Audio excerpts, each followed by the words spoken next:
Electronic media, print media సోదరులకు అందరికీ ప్రత్యేకమైనటువంటి ధన్యవాదాలు. ముఖ్యంగా ఈరోజు మాదిగా ఇంటలెక్చువల్ పెద్దలు అందరం కూడా రాష్ట్ర ప్రభుత్వం తీసుకున్నటువంటి నిర్ణయం ఏదైతే ఉందో ఎస్సీ వర్గీకరణ విషయంలో ప్రత్యేకంగా ముఖ్యమంత్రి రేవంత్ రెడ్డి గారికి కృతజ్ఞతగా నిలబడాలనే ఏకైక అంశంతోనే ఈరోజు ఈ యొక్క ప్రెస్ మీట్ అనేది నిర్వహించడం జరుగుతుంది. అయితే ఇక్కడ ఈ నిర్ణయానికి కంటే ముందు సుప్రీంకోర్టు ఆగస్టు 1, 2024 సంవత్సరంలో సుప్రీంకోర్టు తీర్పు వచ్చినటువంటి నేపథ్యంలో అదే సమయంలో తెలంగాణలో అసెంబ్లీ సమావేశం జరుగుతూ ఉన్నది. అసెంబ్లీ సమావేశం జరుగుతున్నటువంటి సందర్భంలో వచ్చినటువంటి ఆ తీర్పు ముఖ్యంగా తెలంగాణ రాష్ట్ర ప్రభుత్వం రేవంత్ రెడ్డి గారి నాయకత్వంలో ఆ రోజు తీర్పు వెలువడిన వెంటనే ఇక్కడ సమాజం అంతా ఆలోచించాల్సినటువంటి విషయం, ముఖ్యంగా మాదిగలంతా ఈరోజు గుర్తుపెట్టుకోవాల్సినటువంటి అంశం ఏంటంటే ఆ తీర్పు వచ్చినటువంటి నేపథ్యంలో ముఖ్యమంత్రి గారు వెంటనే మాదిగల వర్గీకరణ ఈ దేశంలోనే మొట్టమొదటిగా ఇంప్లిమెంట్ చేసేటువంటి విషయంలో తెలంగాణ రాష్ట్ర ప్రభుత్వం ముందుంటుందని చెప్పినటువంటి ఆ మాట ఏదైతే ఉందో ఆ మాటకు కట్టుబడే ముఖ్యమంత్రి రేవంత్ రెడ్డి గారు ఆ మాటకు కట్టుబడే మాదిగలకు ఇచ్చినటువంటి ఆ యొక్క మాట ఏదైతే ఉందో దాన్ని నిలుపుకున్నాడనే విషయాన్ని మనం ఈరోజు మాదిగలంతా తెలంగాణ సమాజం అంతా గుర్తుపెట్టుకోవాలనే విషయాన్ని ఇక్కడ గుర్తు చేస్తూ ఉన్నాం. ముఖ్యమంత్రి గారి విషయానికి వస్తే నిజంగా చాలామందికి అనుమానాలు ఉండే, రేవంత్ రెడ్డి గారికి చేయాలని ఉన్నది కానీ అవుతుందో కాదో అనే ఒక భయం ఉండే అందరికీ.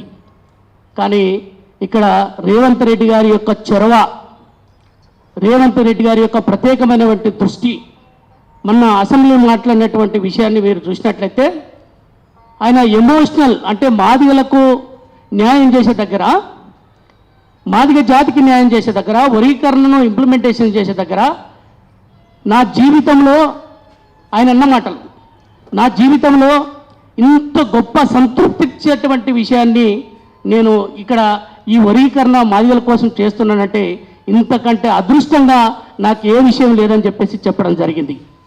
అందుకోసమే మాదిగ జాతి అంతా గుర్తుపెట్టుకోవాలి. ఆయన లోపల ఉన్నటువంటి ఆతృతత, ఆయన లోపల ఉన్నటువంటి ఆయనకు ప్రత్యేకమైనటువంటి మాదిగల పట్ల ఉన్నటువంటి చిత్తశుద్ధి, మాదిగల కోసం ఏదైనా చెయ్యాలి, మనం ముఖ్యమంత్రి అయినాం, ఈ రాష్ట్రంలో మనకు చేయాల్సినటువంటి ఆ యొక్క పవర్ మన చేతిలో ఉన్నప్పుడు 30 ఏళ్ళ పోరాటం, ఎన్నో త్యాగాలు, ఎంతోమంది బిడ్డలు, మాదిగ బిడ్డలు అమరులయ్యారు, ఎన్నో లాఠీ దెబ్బలు, ఎన్నో తూటా దెబ్బలు. అవునన్నా కాదన్నా ఈరోజు మందకృష్ణ గారి పోరాటాన్ని మనం ఎక్కడ కూడా శంకించాల్సినటువంటి అవసరం లేదు. కొంతమంది అక్కడక్కడ చాలా బాధ అవుతుంది. నేను ఎడ్యుకేషన్ కమిషన్లో ప్రభుత్వంలో ఈరోజు ఒక పొజిషన్లో ఉన్నాం. అట్లాంటి విషయాల్లోకి వచ్చినప్పుడు ఆలోచన చేస్తే చాలా బాధ అనిపించింది. అంటే ఎక్కడైనా జాతి విషయంలో ఏదైనా ఉంటే మనము అది ఇంటర్నల్గానో లేకపోతే నాయకత్వం ఇస్తున్నటువంటి నాయకుడికో చెప్పాల్సినటువంటి విషయాలను చెప్పకుండా బయట సమాజంలో పల్చన చేసేటువంటి పరిస్థితిని కొంతమంది తీసుకొచ్చారు. ఇప్పటికైనా మీరు కొన్ని విషయాలను మార్చుకోవాలని చెప్పేసి వాళ్ళకు నేను ఈ సభ సందర్భంగా చెప్తా ఉన్నా. కాబట్టి సరే ఆ విషయాన్ని పక్కకు వదిలిపెడితే ఈరోజు మందకృష్ణ మాదిగ గారి త్యాగాన్ని కూడా మనం ఖచ్చితంగా మాదిగ జాతి గుర్తుపెట్టుకోవాలి. అయితే రేవంత్ రెడ్డి గారు చేసినటువంటి ఈరోజు మొన్న అసెంబ్లీలో చెప్పినటువంటి ఏదైతే ఆ తీర్పు ఉందో ఆ వెంటనే ఇంప్లిమెంటేషన్ చేస్తారు. ఎవ్వరు కూడా అనుమానం లేదు, ఎవ్వరు కూడా అనుమానం పడాల్సిన అవసరం లేదు. ముఖ్యమంత్రి గారికి మాదిగల పట్ల ఎంత చిత్తశుద్ధి ఉందో ఆయన మాట ఇచ్చినప్పటి నుంచి ఆ రోజు అసెంబ్లీలో ఆగస్టు 1 రోజు ప్రకటించినటువంటి ఆ యొక్క ప్రకటన ఏదైతే ఉందో దానికి కట్టుబడి మంత్రివర్గ ఉపసంహరించాలి, అదేవిధంగా ఏకసభ్య కమిషన్ వేసిండు. అంటే టెక్నికల్ ఎక్కడ కూడా మాదిగలకు ఇంప్లిమెంటేషన్ వర్గీకరణ చేసేటప్పుడు ఎక్కడ కూడా ఇబ్బందులు రాకుండా ఉండడం కోసం ఆయన ఎట్లాంటి ప్రయత్నాలు చేశాడో మనందరికీ మాదిగ సమాజం అంతా అర్థమైంది. మీరు కూడా అందరూ గుర్తుపెట్టుకోవాల్సిందిగా ఈరోజు ఈ వేదిక సందర్భంగా మాదిగ జాతికి అంతా విజ్ఞప్తి చేస్తా ఉన్నా. కాబట్టి ఎక్కడ కూడా అనుమానం పడాల్సిన అవసరం లేదు. ఈరోజు ఏదైతే 3 గ్రూపులుగా విభజించినటువంటి విషయం ఏదైతే ఉందో, గ్రూప్ 1, గ్రూప్ 2, గ్రూప్ 3, ఈ మొత్తం వీటిలో మాదిగలకు వచ్చినటువంటి పర్సంటేజు 9%. ఈ 9%లో మనం గతంలో ఉమ్మడి ఆంధ్రప్రదేశ్లో ఉన్నప్పుడు మనకు ఎంత శాతం వచ్చింది? 7% వచ్చింది. 7% కంటే ఈరోజు తెలంగాణలో మన జనాభా ఎంత ఉందో, మన జనాభాకు అనుగుణంగా మన జనాభాతో మనకు అంత వాటాకు సంబంధించినటువంటి విషయంలో 9% వచ్చిందంటే ఈరోజు అందరం కూడా హర్షించాల్సినటువంటి విషయం అని నేను చెప్తా ఉన్నా. ఎందుకంటే రాష్ట్ర ప్రభుత్వంలో మనము ఇక్కడ ఈ ప్రభుత్వానికి అనుకూలంగా మాట్లాడదామని కాదు, కానీ నిజానికి ఈ 9% రావడం అంటే మనం ఒక అడుగు ముందుకేసినట్టే అని చెప్పేసి నేను ఈరోజు ఈ సందర్భంగా చెప్తా ఉన్నా మీడియా ఆధ్వర్యంలో మాదిగ సమాజానికంతా. కాబట్టి ఏదైనా ఇంతకుముందు ప్రొఫెసర్ పురుషోత్తమన్న మాట్లాడినట్టు టెక్నికల్ విషయాలు ఏదైనా ఉంటే ఖచ్చితంగా ముఖ్యమంత్రి దగ్గర మేమందరము మాట్లాడతాము. రేవంత్ రెడ్డి గారి దగ్గర ఆయన మాదిగలకు సంబంధించిన విషయంలో చాలా అనుకూలంగా ఉన్నాడు. చాలా ఇదే కాదు, ఉరీకరణ విషయమే కాదు, రేపు ప్రభుత్వ పరంగా కూడా ఎలాంటి అవకాశాలు వచ్చినా కూడా రేవంత్ రెడ్డి గారికి మాదిగల పట్ల చాలా చిత్తశుద్ధి ఉన్నది. ఈ ప్రభుత్వం చేస్తుందనే నమ్మకం నాకైతే చాలా బలంగా ఉన్నదని చెప్పేసి నేను విశ్వసిస్తున్నా. మాదిగలకు సంబంధించిన విషయంలో మాదిగలంతా కూడా గుర్తుపెట్టుకోవాలి. ఎట్లాంటి అనుమానాలు వద్దు, ఇంకా మనం ఎట్లాంటి అనుమానాలు పడాల్సినటువంటి అవసరం లేదు.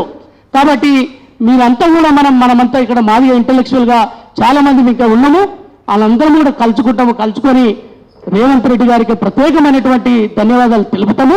అందరం కూడా అంటే మాదిగ సంఘాలు కావచ్చు, మాదిగ ఇంటలెక్చువల్స్ కావచ్చు, మాదిగ కళాకారులు కావచ్చు, కవులు కావచ్చు, అందరూ కూడా ఈరోజు పెద్ద ఎత్తున తెలంగాణ మొత్తం మీద కూడా మాదిగలంతా కూడా ఈరోజు రేవంత్ రెడ్డి గారిని గుండెలో పెట్టుకున్నారు. మన ఏదైతే అసెంబ్లీ సాక్షిగా చెప్పినటువంటి విషయం దాని విషయాన్ని కూడా ఈరోజు గుర్తు చేస్తా ఉన్నాం. చాలామంది మాకు ఫోన్లు చేస్తూ ఉన్నారు, అన్న సీఎం రేవంత్ రెడ్డి గారు ఈరోజు తెలంగాణలో మాదిగల హృదయంలో ఉండిపోయిండు. ఎందుకంటే ఈరోజు ఆ ప్లేస్లో, ముఖ్యమంత్రి గారి ప్లేస్లో ఇంకెవరున్నా కూడా అవునో కాదో, ఇంత పెద్ద పోరాటం సుప్రీంకోర్టు తీర్పు ఇచ్చిన తర్వాత కూడా చాలామందికి అనుమానాలు ఉన్నాయని ఇంతకుముందు చెప్పినా నేను, అవుతుందో కాదో చాలామంది లాబింగ్తో ఇదేమైనా అంశం ఎనికిపోతుందా అనుకున్నారు. కానీ నేనైతే చాలా బలంగా చెప్పిన, మన ఇంటలెక్చువల్స్ కానీ నేను ముఖ్యమంత్రి గారితో కొంచెం సన్నిహితంగా, నాకు 15 ఏళ్ల నుంచి నేను ముఖ్యమంత్రి గారి ఆలోచన, ఆయన పని విధానం నాకు తెలుసు కాబట్టి నేను చాలామంది మిత్రులతో చెప్పిన, ఎట్టి పరిస్థితుల రేవంత్ రెడ్డి గారు ముఖ్యమంత్రి గారు ఎన్నిక పోరు అని చెప్పిన అదే విషయం ఈరోజు తెల్లతేటమైందన్న విషయాన్ని గుర్తు చేస్తా ఉన్నా.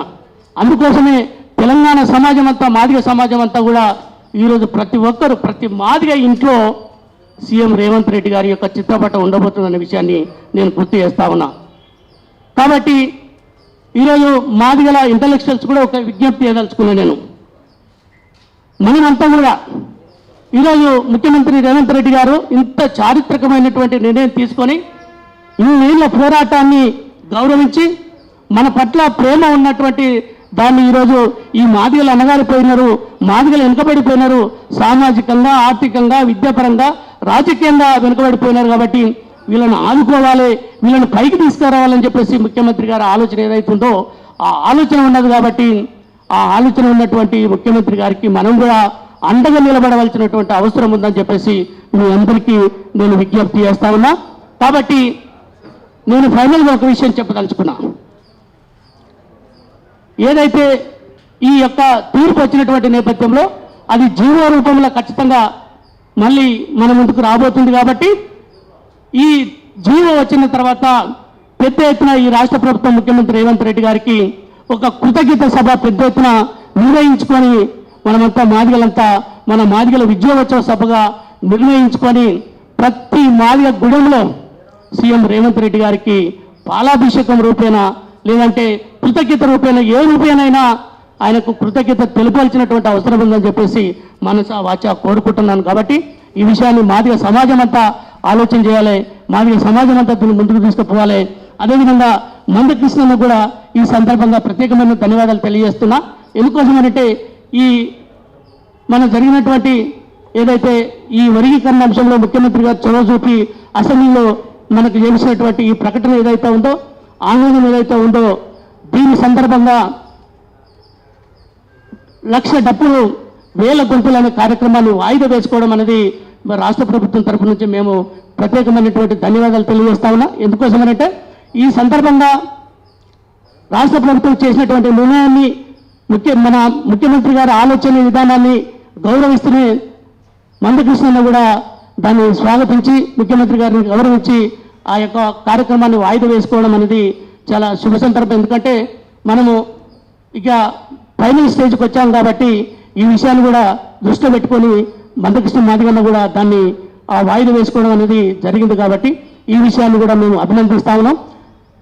ఇక్కడ ఈ మాదిగ ఇంటలెక్చువల్ చేసేటువంటి కార్యక్రమాలు, ముందు కార్యక్రమాలను మన అన్న కాసిం అన్న ఖచ్చితంగా, అదేవిధంగా ఆరేపల్లి రాజేందర్ అన్న వీళ్ళందరూ కూడా కోఆర్డినేట్ చేసి ఖచ్చితంగా ఇంకా ముందు భవిష్యత్తులో ముందు ఇంకేం చేయాలనే విషయాలని వాళ్ళు కార్యాచరణ ప్రకటిస్తారని చెప్తూ ఈ అవకాశం ఇచ్చినటువంటి మాదిగ ఇంటలెక్చువల్ ఫోరానికి ప్రత్యేకమైన ధన్యవాదాలు తెలియజేస్తున్నాను.